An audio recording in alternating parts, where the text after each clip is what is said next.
I'm live. So go for this one more time. And there's like no light. You can't see me.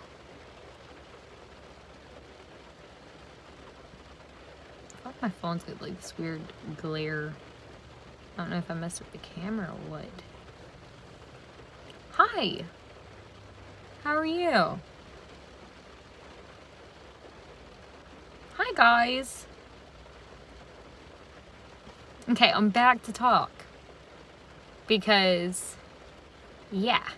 Baby is eating right now. So he's right here. Under that little blanket. He's eating. I'm sitting in the car. We're at Walmart. Austin went inside to get some groceries. So I'm sitting here feeding the baby. I was gonna go in, but baby said no. Baby wasn't having it. So we're just sitting here. It's kind of raining. There's a random person. So it's kind of raining. So yeah. What color did I get? Are you mad, dude? I don't know how well y'all can see it. So I tried the purple. Like, he let me I picked a teal and a purple. And the purple, he put it on one of the nails for me to pick. And the purple, it just doesn't go with my skin tone. Yeah, I even picked it was a light color. Yeah, this is more of a Tiffany blue. And the purple it was more of like a light lavenderish purple. It just didn't look good with my skin color, y'all. It really didn't. So I just made it simple. I just went really simple. But you guys kind of determined. Yeah, husband, you go on Walmart and I go live. So don't mess up my live, man, by calling me. How's the process of suing the hospital? Well, I think I've made some progress. Got in touch with somebody who was able to get me in touch with their lawyer, and I'm waiting on him to give me a call. Been in touch with a couple of different lawyers, and we're still trying to kind of wait and see who's going to be the best pick for the situation. So, yeah. Yeah, it froze because Austin called me. So,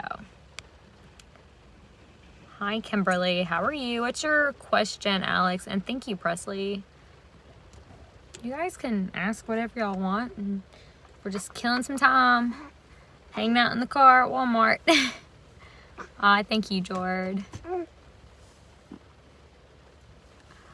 These are the nails, Rachel.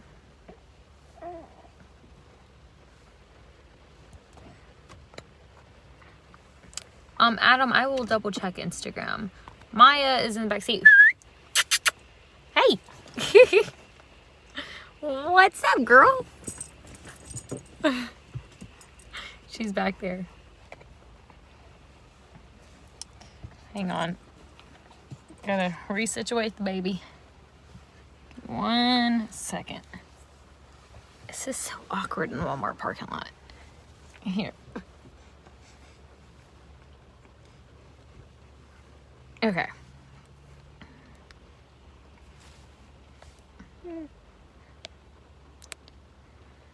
All right. Oh my God, that's like a horror movie. I could not imagine like the boner on my eye being drilled into.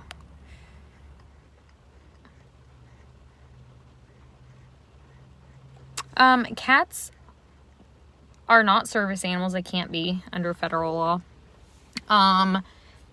Therapy animals are animals that are trained and certified to go into like nursing homes, schools, and different things like that. And they're kind of like, they're therapy animals, or what I like to say is they're kind of like emotional support animals for a group of people. So they're trained by a program, and that program has to put them through certification to make sure that they can handle being, in a crowd of people, and they travel like that. And then you have emotional support animals. So your cat could qualify as an emotional support animal if you get a letter from your psychiatrist, but that does not give them public access. So they wouldn't be allowed into the general public. Like, you couldn't bring it into Walmart, but you could bring it into the pet store if you wanted. But they would be able to live with you in no pet housing. So a service animal There's no certificate. There's no paperwork. Service animals have to go through about 2 years of training where it's like basic obedience, public access training, and most importantly, the task training for your specific disability. And once all that training is complete, that's how you get a service animal. So there's that. All right. Thank you, Renee. I did have a baby. Yes. What's my favorite thing about Atlas? He, this past week, has been learning to like smile, and he just did it one day. And so my favorite thing is when he gets in that mood every day and he just starts talking, and I'll look at him and I'll start talking back and he just starts smiling. That is my favorite thing. I do training videos. I do some training videos on occasion. I need to do more. Hopefully after COVID, we'll be doing some more meetups and stuff like that. Oh, stop squirming, buddy. So yeah, I love meeting you guys too.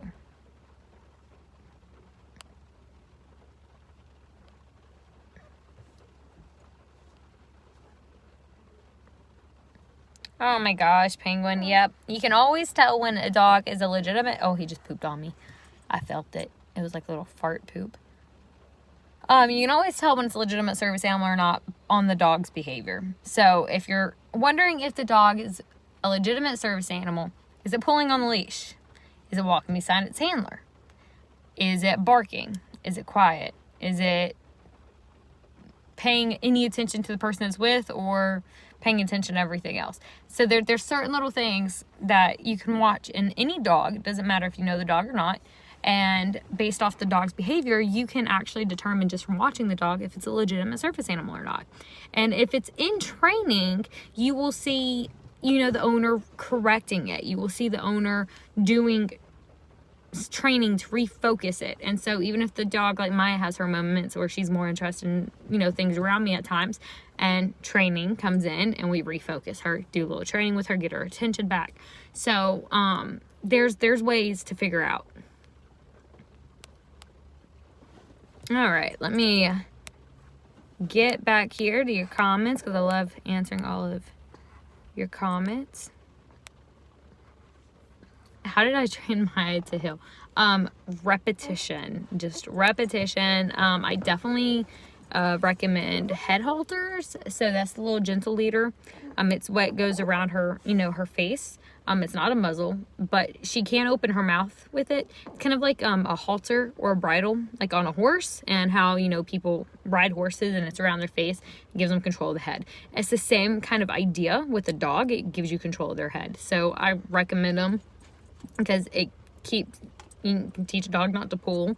You can keep a dog from being able to lower their nose to the ground and sniff things. And with service animals, I feel like that really works. I used one with Max, my retired service dog, and it worked amazing. And I've been using it on Maya, and she can't really sniff anything or drop her nose to the ground because I've got control over her head. So it makes sure that she's learning how to behave correctly in public, and I don't have to worry about that nose dropping. Get all of them fired. Ooh, Mortal Kombat. Yes. This is the color I ended up doing. Kind of more like a Tiffany blue. I feel like it's just slightly lighter than Tiffany blue. Thank you, Molly. Heart's Desire. There are diabetic alert dogs out there that you can get like through programs and stuff. As far as like the depression, anxiety, that would qualify either as an emotional support animal or as a psychiatric service animal. That would have to be a decision that your therapist would have to make as far as the psychiatric side of it goes. And of course, depending on the severity of your diabetes is depending on whether or not you would need a service animal. So it's something that your doctors would have to make that decision for you on whether or not they thought that the disabilities were severe enough. So basically, service animals are not a first option. So a lot of people if you're disabled, obviously, you know, you're going to want to try medications. And most people can mitigate their disabilities through medications and things like that. So a service animal is kind of like the last resort. Like if medications aren't helping or this isn't helping and it's just really, really severe, that's when we start, you know, thinking about, okay, service animals, what else can we do? They're kind of like the last resort of nothing else is helping. And, you know, this person's quality of life is really, really low. So that's when we start thinking about service animals, not necessarily just because we have a disability, but when it's really severe and nothing else is helping it and it can't be managed through medication. All right.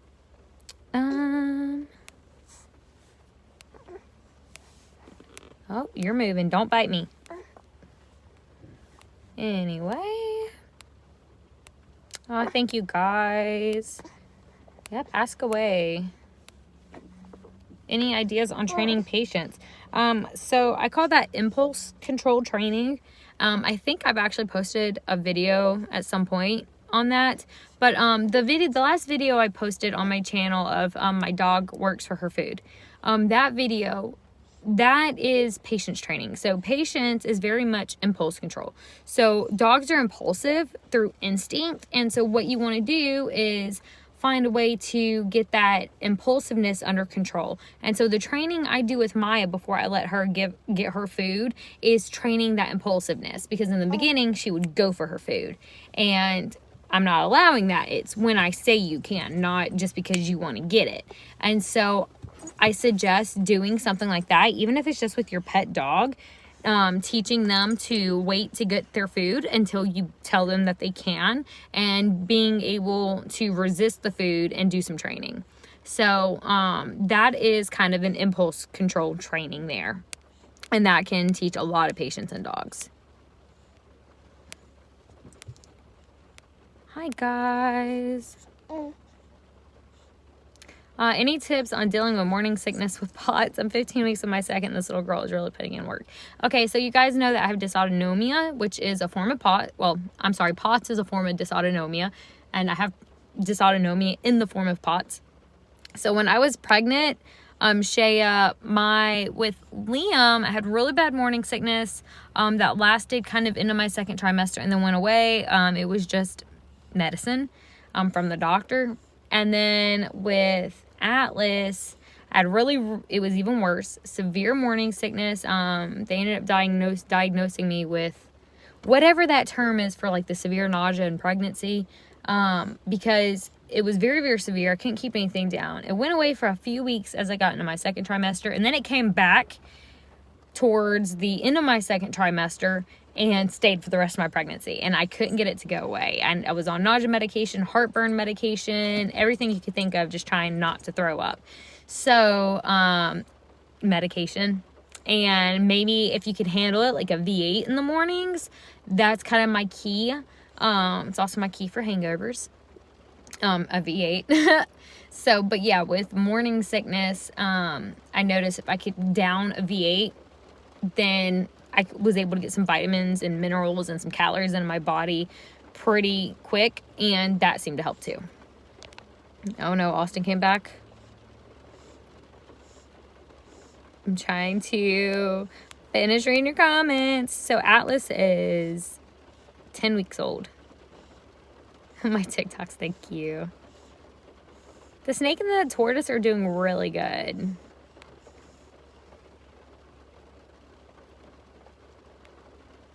I'm in the car feeding the baby while Austin's inside.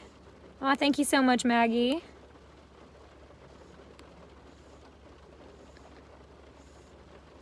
Yes, helping paws, they do use gentle leaders.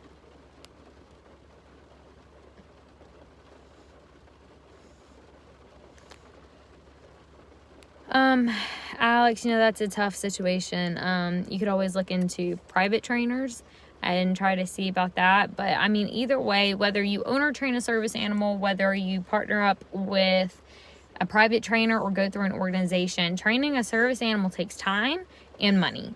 It's not cheap either way you go. So it takes about 2 years to fully train a service animal. So when you go through an organization, oh my God, it just gave me a heart attack.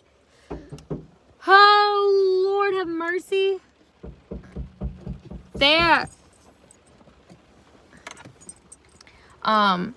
So yeah, my husband just scared the living crap out of me. Can you hit the button, please? I did. It's not open. On the rain. Okay, I'll hit it again. Oh. You opened the gas thingy. Yeah, I noticed. Oops. Ah. Okay. So yeah, 2 years to train. They have to go through all basic obedience, public access, the task training. And so, and even before a dog even starts all the training, they have to be evaluated to make sure there's no aggression issues, to make sure that they can even handle the work. And so it's not easy whichever way you go. We're just going to sit here because he's still eating.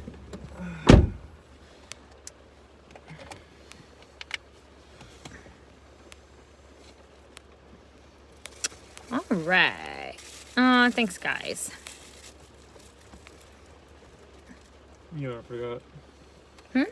You know I forgot. Did you forget the diapers that I told you to grab first? These. Oh. I definitely did That's not. fine. I've got one I inside. definitely did not forget diapers. You got newborns, right?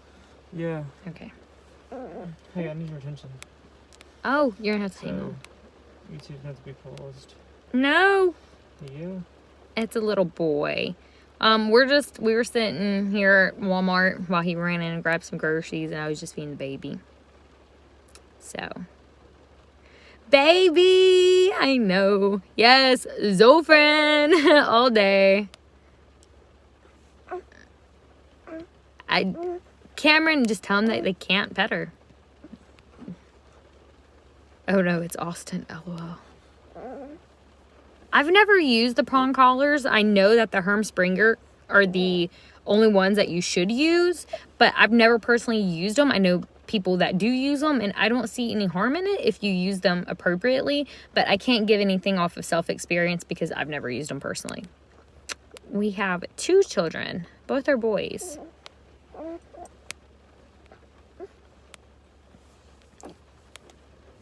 Ooh, goodness, you moving. Are you done? No, you're not. Thanks, guys. Goodness. Yeah, it was Austin knocking on the car. Can you have a service dog if you have a nurse? I mean, I have nurses, but yeah. How do you get them evaluated to see if they're able to be trained? You would bring them to a trainer and have a trainer evaluate the dog if you don't know how to go about it yourself. And so, and let them know, you need a dog bomb proof. No aggression towards people, other animals, kids. The dogs can't be racist because some dogs literally are racist and have a fear of certain people or certain, are scared of men, or they're scared of people with certain skin colors. And so dogs can't have any of those issues. And they have to be solid bomb-proof dogs that can potentially even handle the stress that goes into being a service. Don't do that. I'm gonna smack you. That hurts. Don't do that. Don't do that. Don't do. Stop. Ah! We gotta go. Let's go. Seriously, come on. We gotta go. All right. You can put him back in his car seat. Baby is a bookworm. Creeper. But all right, guys, I'm gonna hop off here, and I will see you guys later. If you aren't subscribed, subscribe. If you are not following me on Instagram, go do that. Service Dog Paws. My TikTok is Service Dog Paws Official. I have a Facebook that I hardly ever use, and it's Service Dog Paws. All of my social media is Service Dog Paws. What else? I don't think there's anything else. Oh, bell icon so you get notified every time I go live or upload a video. I love you guys, and I'll see you later. Bye.